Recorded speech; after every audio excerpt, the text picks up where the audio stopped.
Good evening and a very warm welcome to Thai PBS English News Service. I'm Subhajon Glinsuwan. Following Thai PBS's investigative news report on the possible encroachment into forest land on Phuket Island, the Senate's committee is now getting first-hand information on the case, and if local administrators are found guilty, heads will roll. The 65 rai or 10-hectare piece of beachside land of Freedom Beach on Phuket Island, which is on the west coast of the island, will be the next stop for members of the Senate's Committee on Natural Resources and Environment. The committee will now investigate the facts after acknowledging the possibility that land, which is protected forest land, will be encroached upon. Thai PBS news team found evidence proving that local administrators encroached into protected forest land, issuing improper land documents before reselling the land to foreign investors. At least 11 local administrators are possibly involved with the illegal encroachment. If found guilty, the Senate says that heads will roll. Another beachside area suspected of being encroached upon and is now abuzz on the social networks is the Govt Samui Resort and Spa, which is situated on the hillside surrounded by rich forests on Samui Island. Bloggers and web pages of environmentalists are asking why this five-star hotel is allowed to be situated on the green hills on the southern coast of Koh Samui. A number of internet users are accusing this resort of actually belonging to a foreign investment group and might also have encroached onto forest land. As we can see that to the left and to the right of this resort lies a rich forest land. After Thai PBS's visit to the hotel to investigate the accusations, executives at the hotel wrote to Thai PBS stating that no one at the management level is allowed to give any details or answer questions. And the science minister's quote yesterday without doubt became the talk of the town. However, scientists are still skeptical about Professor Surasawadi's comments that there's only a 1% chance that Thailand will be hit by the massive floods in 2012. Associate Professor Seri Suparatit told Thai PBS that there might have been a sort of misinterpretation or misunderstanding by the science minister. In scientific terms, the director of the Srinthorn International Environmental Park says that 1% possibility that 2012 will see massive floods means that last year's mega disaster floods will occur only once again in the next 100 years. Associate Professor Seri believes more than one massive flood like last year will likely hit Thailand between the year 2012 and the year 2112. Significant variables that change. For example, we have the global warming effect, we have the heavy rainfall, we have the land subsidence, and we have the sea level rise, we have the management strategy. That everything have to calculate in terms of the risk that increase 10 times than before.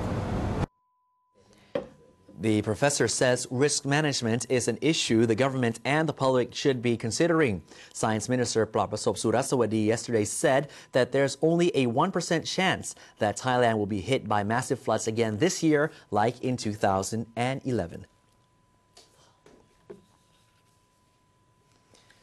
The Disaster Prevention and Mitigation Department today hosted a conference to gather information and experience collected from the 2011 floods in an effort to prepare for the worst if massive flooding occurs again this year.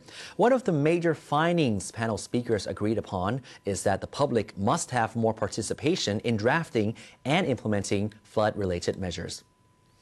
Executives of the Board of Investment, the Interior Ministry, the Armed Forces, the water resources scientists who attend the conference on learning from the 2011 floods, prepare for the 2012 floods, all agreed that the public should be more aware and have more participation in the flood prevention planning and mitigation process. Associate Professor Seri Suparatit suggested that flood-related departments should listen to the local communities because if the locals do not understand and accept the plans implemented by the committees, then flood prevention would be inefficient or in some cases, like the Big Bag Saga, be rendered useless. The panel speakers also took the chance to explain how having too many flood-related committees working on the same issues could be an obstacle in taking the necessary actions due to confusion in the line of command. Akom Term Pithiya Phaisit, the Secretary of the National Economic and Social Development Board, says that the creation of the Committee on National Water and Flood Policies will create a single command which, from his point of view, will also benefit the economy. Right now has already established the what we call the single command unit, which will coordinate with all the implementing agencies. First, of course, the data collection and the weather forecast and the flood forecast, including the determination of the warning level. This is the first task of what we call the single command has to do for this. Meanwhile, General Palangkul Kahan, who was the representative of the armed forces working within the Flood Relief Operations Command, or FROC, during last year's flood, says that he admits the FROC was not as efficient as it should have been. The general insists that when it comes to national crisis management, all parties, including the Bangkok Governor's office, must listen and cooperate with the government more than they did in 2011. Last year, Thailand's worst flood for decades affected more than 14 million people, causing more than 1.4 trillion baht in damage and lost production, and will likely slash 2012's GDP by 2.3%.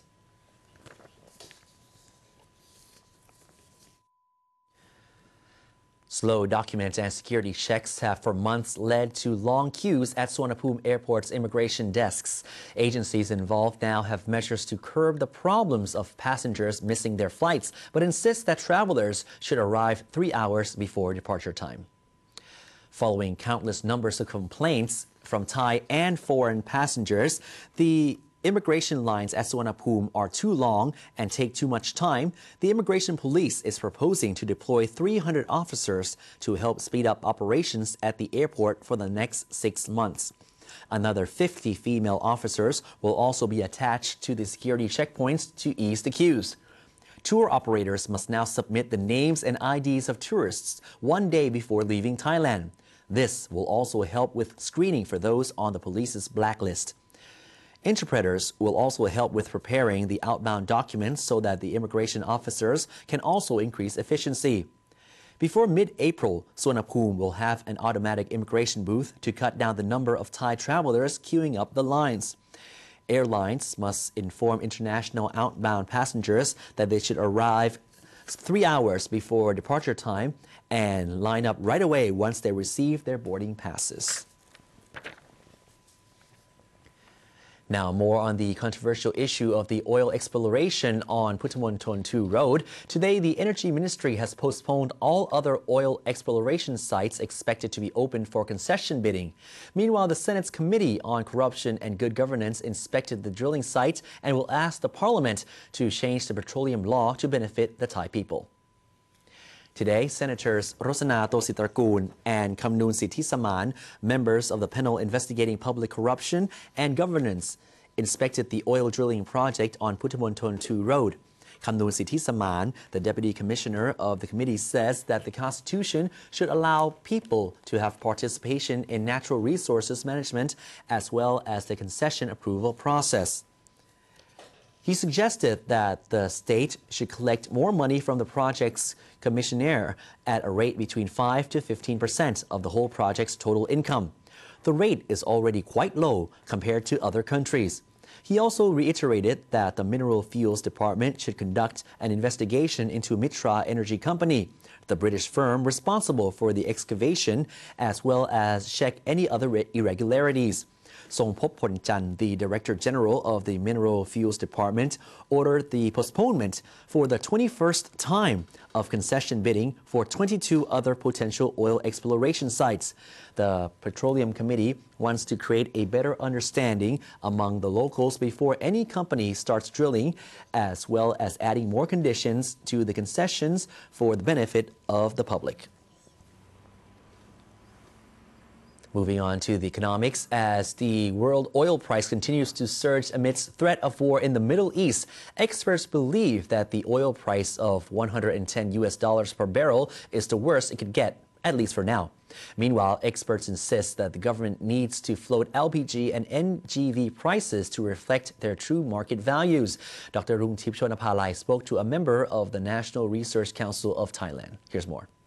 Well, in Thailand, we have the NGV's float price and also the LPG. Well, I recommend though it should be floating, should not be subsidized, because it's going to be double standard and it's going to be barrier for some industry, and some industry will be advantage over on that.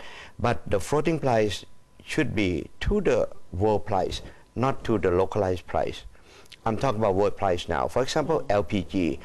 The LPG, the government announcement more likely is a wrong price. The price is inflated. You know, we're talking about $1,000 per ton, which is not true. The regular price will be pick up at about $600 per ton. And in this case here, just be fair to the Thai people to announcement what the fact and figure are. Not to propaganda that LPG is more expensive than the CNG. I don't think it's the right thing to do. Moving on to the southern unrest, a local died from a bomb explosion in Pattani province that have believed to have been intended to harm security officers. Debris of bombing was found scattered in front of a cemetery in Pattani province's downtown district. Following the blast, insurgents hid the explosive device in a motorcycle in an attempt to ambush soldiers patrolling the area. The explosion, which is common in the troubled area, killed a man and injured two others, a soldier and a villager. Meanwhile, another attempt to ambush patrol officers occurred in Narathiwat. Authorities, however, were able to defuse the 20-kilogram bomb, which was contained in an LPG cylinder and placed on a street in Lupokayot village. Authorities suspected that the two incidents were planned by the same insurgent groups, which has been terrorizing the area for the past 8 years. And for our last piece, the former leader of Montenegro is visiting Thailand as a guest of the Foreign Ministry and will meet with Prime Minister Encroachment on the issue of tourism development. This is the same man who granted former Prime Minister Thaksin Shinawatra a Montenegro passport. Today, Milo Djukanovic, the former president and Prime Minister of Montenegro, met with Prime Minister Encroachment at Government House to encourage cooperation between the two countries. Despite being affected by the European economic crisis, the former president believes that Montenegro represents another option for Thai investment. However, Milo Djukanovic is the same person who granted a Montenegro passport and citizenship of Montenegro to the former Prime Minister Thaksin Shinawatra, and his presence here, according to Foreign Minister Surapong Towijakchaikul, is on Thaksin Shinawatra's advice. Montenegro separated from Serbia in 2006 and is now developing the industrial, biological food, and energy sectors as well as service businesses. And that brings us to the end of tonight's edition of Thai PBS English News Service. We'll see you again tomorrow night, same time, same place. I'm Subhajong Klinsawan. Sawasdee krap.